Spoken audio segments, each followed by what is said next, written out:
Bonjour les amis, j'espère que vous allez bien. Je suis Pascal Trefingui, on est à Rio de Janeiro au Brésil. Et ce soir, je vais faire la traduction d'un éminent confrère, spécialiste de l'Agartha, de la synarchie et de l'ésotérisme. C'est un professeur d'université, il s'agit du professeur Salvi et il nous a donné une très belle vidéo en portugais sur la synarchie qu'il resitue dans le cadre de la théologie chrétienne et de la philosophie grecque. Donc je l'ai contacté, il m'a autorisé à traduire sa vidéo, c'est ce que je vais faire à la suite. Je vous remercie pour votre attention, puis vous voyez, le Brésil est complètement inspiré par la synarchie.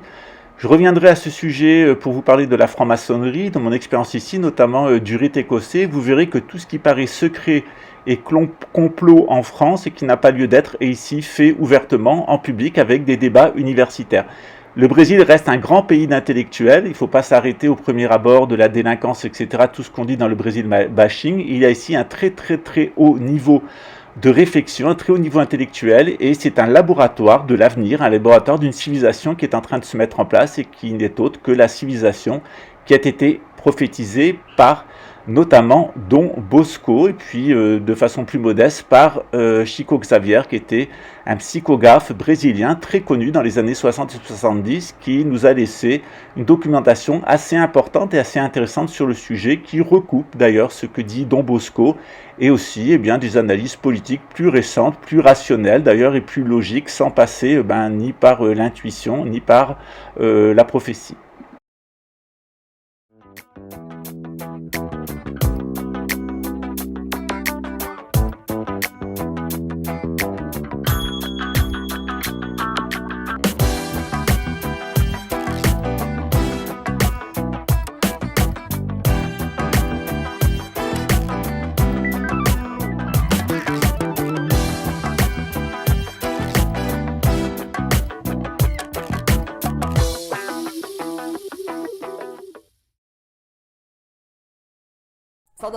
Bienvenue sur le canal Agartha, je suis le professeur Salvi. Nous allons aujourd'hui parler d'un sujet un peu inusité qui est la synarchie selon Saint-Yves d'Alvedre. Je suis Luis A.W. Salvi, professeur d'université au Brésil. La synarchie est un mode d'organisation sociale qui est très connu dans les milieux ésotériques mais qui est particulièrement inconnu du grand public. Voyons ce que c'est. Nous avons déjà abordé ce sujet sur cette chaîne Agartha avec beaucoup de références historiques auxquelles je vous renvoie dans la description. Aborder ces sujets est particulièrement intéressant dans le cadre de la formation du Brésil en tant que civilisation.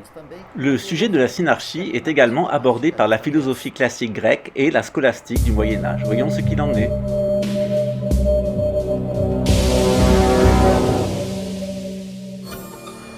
De nombreux systèmes sociopolitiques ont été expérimentés au cours de l'histoire. La longévité de la synarchie montre que ce système semble avoir plus de légitimité que les autres. En règle générale, les innovations sociales fragilisent les civilisations, notamment en permettant la subversion de castes ou le mélange des castes. À ce titre, on constate que les civilisations peuvent opérer des combinaisons et elles peuvent aussi imaginer des méthodes de soft power comme celui de la synarchie qui fait collaborer toutes les castes ensemble. Le terme même de synarchie a été divulgué par l'auteur de l'Archéomètre, le comte Saint-Yves d'Alvedre. Avec son mentor Fabre d'Olivet, Saint-Yves d'Alvedre est certainement l'auteur qui a eu le plus d'influence sur les visions holistiques de la société. Rares sont les auteurs du mysticisme et de l'ésotérisme à avoir délivré un système cohérent de vie sociale et à être entré dans le domaine de la sociologie holistique. Ces systèmes sont relativement simples, ce qui contraste beaucoup avec les productions de la société théosophique ou du spiritisme, dont les fondements et les propositions sont assez évanescentes. Le terme de synarchie apparaît dans un livre de Saint-Yves d'Alvedre, la Théogonie des patriarches, où il est employé pour la première fois. C'est une des raisons pour lesquelles Saint-Yves d'Alvedre, à ses débuts, utilise le terme erroné de théocratie, qui correspond plutôt à un type de régime dans la classification de Platon, note de l'auteur. En règle générale, en sociologie, le terme de théocratie est utilisé pour désigner les nations ou les civilisations en formation qui ont reçu une révélation d'un prophète comme Moïse ou Mohamed. Afin de ne pas confondre son système avec la cléricratie ou théocratie, saint Hidalguer a utilisé le terme de synarchie, tous ensemble. Toutefois, le point commun est que ces deux systèmes, théocratie ou synarchie, assurent une harmonisation des 4 castes sociales, mais par des moyens différents. On retrouve la trace de la synarchie dans de nombreux régimes politiques, notamment les régimes antiques, mais aussi avec un empereur, mais aussi plus récemment les régimes des hiérarques tibétains. Platon a aussi abordé ce sujet dans la République à propos du roi philosophe et de l'organisation de la société avec une caste des meilleurs, les aristocrates, et une classe de producteurs. On retrouve également une trace de la synarchie, non seulement chez le roi philosophe de Platon, mais dans l'organisation des Templiers avec leurs règles créées par saint Bernard de Clairvaux. Aristote a aussi laissé une classification des régimes politiques. Il note 6 régimes politiques, la monarchie, l'aristocratie et la démocratie parlementaire, et d'autre part la tyrannie, l'oligarchie marchande, et évidemment la démocratie qui est le pire des régimes pour Aristote pour l'avoir expérimenté en Grèce. Sur la base d'Aristote, saint Thomas d'Aquin imagine qu'on pourrait combiner ces 3 régimes ensemble afin d'en limiter les effets néfastes. Un régime mixte adopté d'Aristote avec ces 3 régimes plutôt bons pourrait correspondre bon an mal an à l'idée que saint Hidalguer se faisait de la synarchie. Dans la pratique, à quoi correspondrait ce système parfait ? Un des premiers critères, un des premiers éléments est que cette société devra être forcément multiraciale, c'est-à-dire comprendre des individus de toutes les races et toutes les ethnies humaines, le maximum possible. De nos jours, les pays candidats à la synarchie rencontrent de nombreux problèmes sociaux, des problèmes économiques et aussi des problèmes d'homogénéisation des races. Les problèmes économiques et sociaux et les problèmes raciaux ou ethniques sont véritablement un défi, notamment dans la relation d'une possible synarchie avec les autres nations ou les autres civilisations. Ça, c'est un problème de taille. Ce point demande une attention particulière, en particulier dans les sociétés, les nations comme les civilisations, qui ont des problèmes de justice sociale et des problèmes ethniques. Ce problème pourrait être contourné par l'adoption provisoire avant la synarchie d'un système de cosmocratie. Voyons ce dont il s'agit. Un premier pas de cette cosmocratie serait la division des espaces avec des espaces dédiés à chacune des races ou à chacun des groupes sociaux, comme dans le modèle qui suit, qui est réalisable au Brésil et qui a déjà été vu en Égypte et en Inde. Dans l'Égypte et dans l'Inde antique, le problème a été réglé. En Égypte, au nord les Sémites, au sud, tout simplement les Nègres, et en Inde, au nord, les populations aryennes, blanches, et en bas, les Dravidiennes, noires. À cause de sa grande mixité sociale, due à divers horizons forcés, et à cause de son grand espace, le Brésil présente un certain nombre d'avantages pour créer une synarchie. Une nation ou un pays commence à être véritablement authentique et eux-mêmes lorsqu'ils suivent leur propre voie et ne s'inspirent plus de modèles existants. La concentration de certaines races et ethnies dans certaines parties du Brésil et aussi le développement économique du Brésil montrent qu'il y a déjà cette quadri ou quinta partition. Par exemple, au nord-est, on trouve principalement des Noirs, en Amazonie, on trouve principalement des Indiens, dans le sud, principalement des Blancs, et dans la partie centrale, on trouve des Métis. J'ai déjà publié un certain nombre de capsules sur la cosmocratie et je vous y renvoie ainsi que les références. Ce qu'on remarque dans la situation actuelle du Brésil est que non seulement sa géographie, sa dispersion raciale et ethnique, mais aussi ses activités économiques la préparent déjà à une synarchie de fait. Cette cosmocratie est déjà en place parce qu'on regarde que l'ensemble brésilien inscrit différentes activités économiques dans les différents espaces. Par exemple, dans le côté est avec les Noirs, les prolétaires, le côté sud avec les Blancs, la bourgeoisie, le côté métissé, la partie centrale avec les activités administratives et tout à fait en haut, la partie proprement parlée spirituelle et cléricale qui est occupée par les Indiens. On remarque également que le Brésil dispose de 5 grandes capitales, 5 grands pôles qui, parce qu'ils sont dispersés sur le territoire, ne sont dans la réalité historique jamais entrés en conflit et qui pourraient servir de base à l'établissement d'une synarchie authentique avec ces institutions.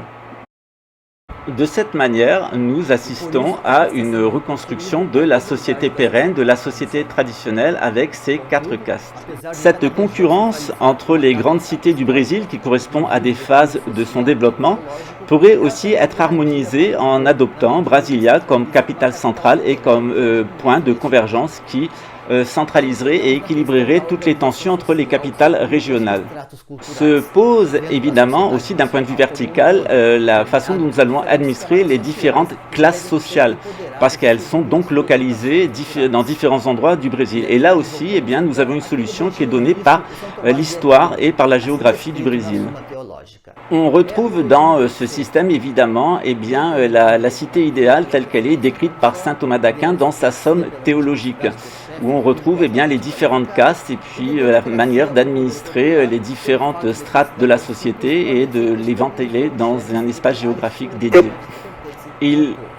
Il est intéressant que saint Thomas d'Aquin, en réalité, dans sa description où il parlait des chefs, où il parlait du peuple, eh bien, oubliait tout simplement l'organisation cléricale, c'est-à-dire l'Église catholique à laquelle il appartenait, mais qui, évidemment, dans le système monarchique est impliquée, puisque c'est elle qui sacre les rois et qui sanctifie d'une certaine façon le choix qui a été fait par les peuples.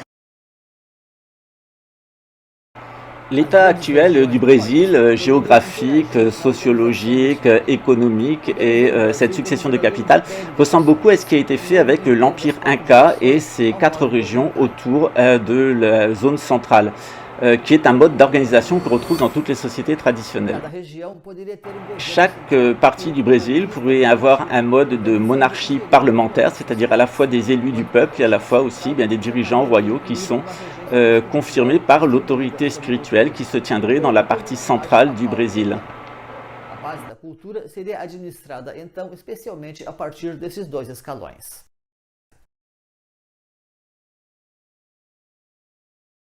Au niveau de base, on peut imaginer des communautés où eh bien, les dirigeants seraient élus par le peuple et par la bourgeoisie au suffrage universel afin d'assurer leur représentation au niveau des cités. Ensuite, au niveau des États, eh bien, on aurait une organisation de type républicaine. Au niveau des régions, on aurait une organisation de type monarchique et tout à fait en haut, on aurait à proprement parler une organisation de type synarchique avec une autorité spirituelle chargée eh bien, d'organiser le fonctionnement général.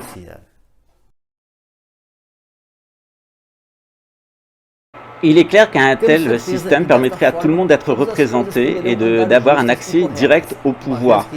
Tout à fait en haut, la théocratie, c'est-à-dire eh bien, ce qui entourait l'empereur, serait là pour donner la direction en matière d'éducation, en matière de moralité et en matière de spiritualité, afin de donner vers les castes inférieures et vers les autres États, puisque la théocratie serait dans l'État central, eh bien, une directive afin que eh bien, les différentes nations qui composent le Brésil et qui se sont associées en civilisation puissent suivre une dynamique commune. De fait, une grande civilisation plurale de ce type permettrait d'équilibrer les différentes tendances séparatives, les différentes idéologies et les différentes natures psychiques qui sont liées à chacune des castes et à chacune des régions. Si vous pensez que la justice sociale règne au Brésil et qu'on peut se promener n'importe où dans la rue sans aucun risque, alors ne considérez pas cette option de la synarchie. Par contre, si vous faites un bilan froid et avisé de la situation, vous voyez tout l'intérêt d'avoir une synarchie. Le flux naturel de l'histoire amène le Brésil vers la synarchie. Mais si on souhaitait, à cause des égoïsmes, rester dans la situation actuelle, il faudra de plus en plus de violence, de plus en plus de répression pour arriver à contenir les injustices et la violence sociale que cela gère.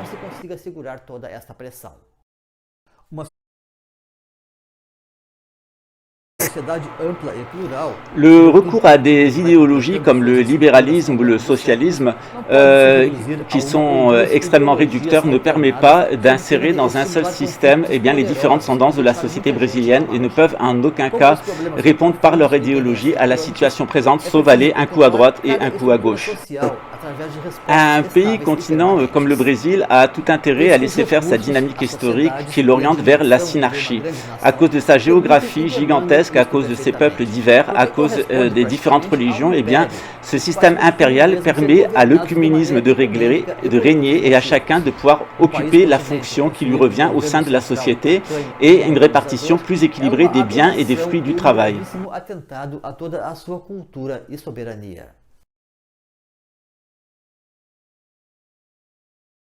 Le système d'éducation et de consultation à tous les niveaux de la société permet d'unir les différentes nations du Brésil dans une seule civilisation commune. Elle permet de régler bien des défis qui se présentent à l'heure actuelle à notre société. L'existence d'un pouvoir, d'une autorité spirituelle centrale permettrait aussi de diriger l'activité économique pour donner le meilleur de l'humain, le sortir de son caractère de primate, aller plus vers un transhumain, un humain de catégorie supérieure, et aussi d'utiliser des énergies renouvelables et préserver notre environnement. Ce système qui rejette le matérialisme pur et la spiritualité pure permet aussi d'intégrer la dimension gnostique, la dimension supérieure, les harmonies supérieures, les harmonies célestes, et les intégrer avec leur flux dans un ensemble cohérent et dynamique.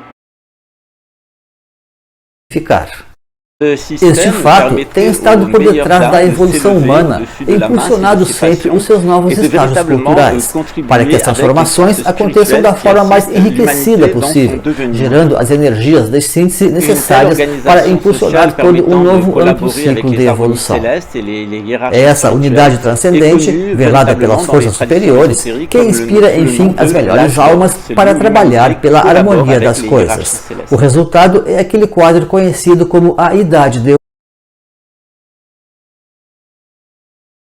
Ouro, que não representa meramente um idílio bucólico qualquer, mas sim uma grande harmonia entre as engendrações dos dois hemisférios humanos, o racional e o emocional, tal como a civilização e a natureza, ou a arte, tanto quanto o material e o espiritual.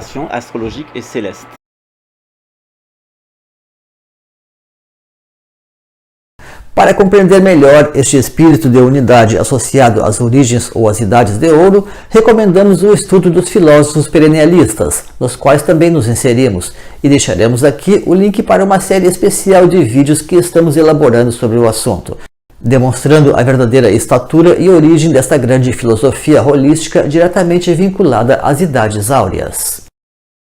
E podemos também oferecer aos interessados esta obra Tradição e Transmissão, que fala muito sobre aristocracia, monarquia e teocracia, tal como este belo livro de mensagens intitulado O Livro Auriverde, contendo grandes sínteses sobre a sociologia holística. Os links do editorial estão na descrição aqui na plataforma e também no final do vídeo. Agradecemos a sua companhia, deixe o seu comentário e compartilhe com suas redes sociais. Até a próxima ocasião neste canal. E lembre-se sempre, a civilização cósmica está a caminho.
À très bientôt, ciao.